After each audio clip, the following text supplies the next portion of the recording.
My name is Emily.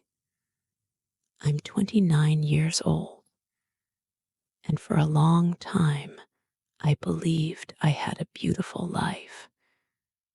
Not a perfect one, no, but one that felt safe. I lost my dad when I was just 15. It was sudden, a heart attack. One morning, he was drinking tea and smiling at me. That night, he was gone. For weeks, I didn't speak much. The house felt cold, like it had forgotten how to breathe.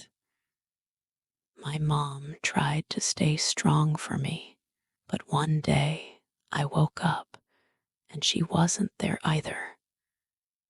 Not physically. She was still living, but emotionally she disappeared. She stopped eating, stopped laughing. She didn't even look me in the eyes anymore. And just like that, I lost both my parents. I was sent to live with an aunt. And by the time I turned 18, my mother had moved to another country. She wrote me letters sometimes, but we were no longer close. She remarried to a man I'd never met, and I stopped calling her mom. Years passed. I moved to another city, got into university, got a job, and I met Daniel. Daniel was gentle, calm. He listened more than he spoke, and when he smiled, I felt like I was finally home again. We dated for 3 years. He proposed under a tree in the middle of winter. I said yes, with tears on my cheeks and snowflakes in my hair. It wasn't a big wedding, just us, a few close friends, and a quiet little church. There was only one family member I invited, my stepmother. Her name was Lena.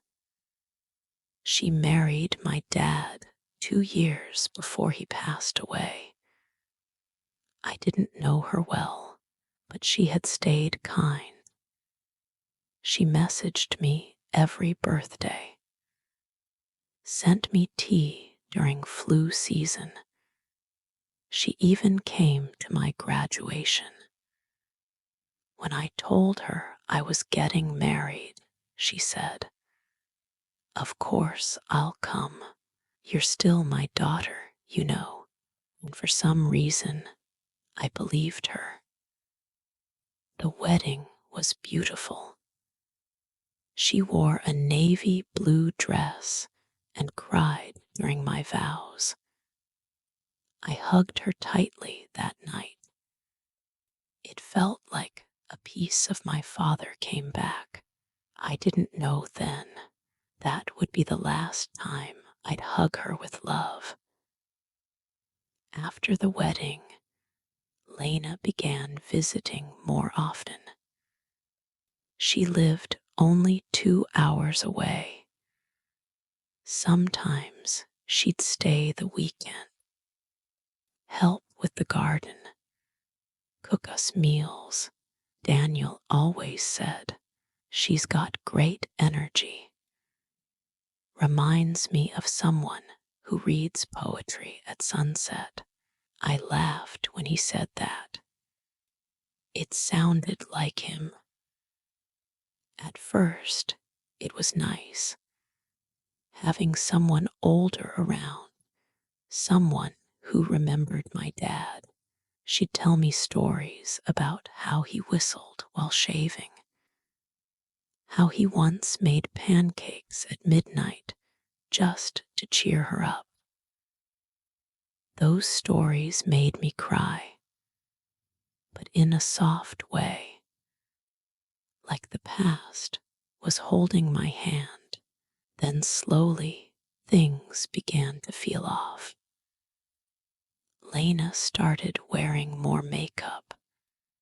She dyed her hair, changed her perfume. At dinner, I noticed how she laughed louder at Daniel's jokes than mine, how she always sat beside him, how sometimes she looked at him too long.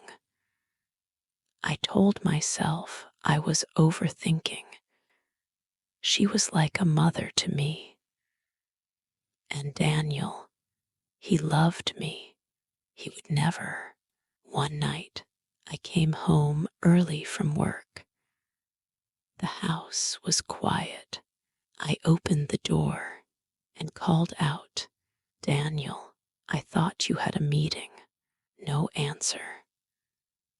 I walked in and saw 2 wine glasses on the table, half empty, and a soft pink scarf on the couch.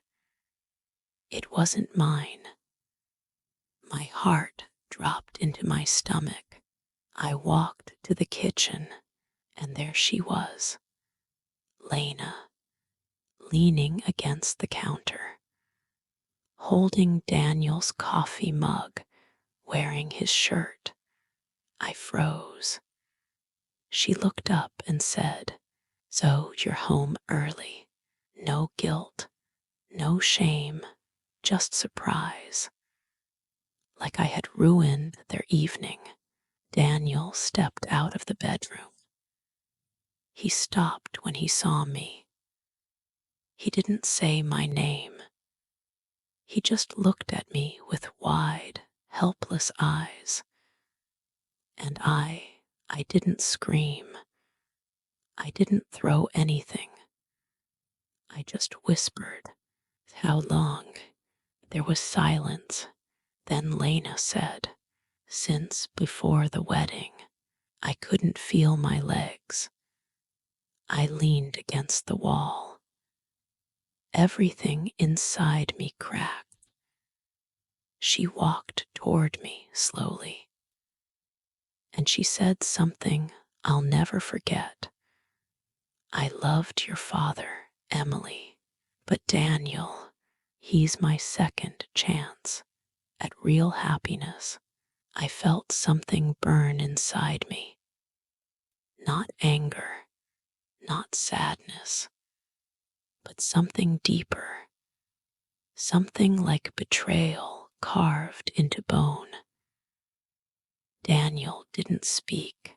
He just stood there, like a child who broke something he didn't know how to fix. I left the house that night, didn't pack a bag, didn't look back. The divorce papers came a month later. Daniel didn't fight. He just signed. Lena never called again. I heard they moved in together, but I don't check. I don't want to know. It took me a year to breathe normally again. And even now, sometimes when I make coffee, I hear her voice in my head. He's my second chance. But here's what I know now. I may have lost a husband. I may have lost someone I once called mother, but I didn't lose myself. I rebuilt quietly, gently.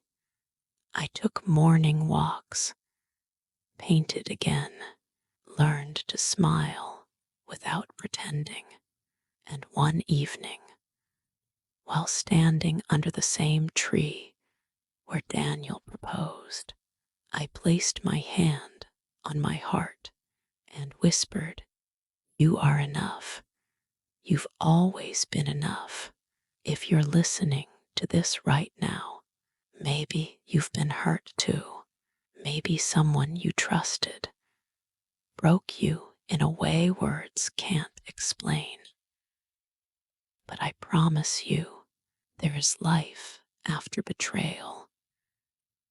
And one day, you will look in the mirror and feel proud that you kept going, not for them, but for you. You are not what they did to you. You are what you chose to heal.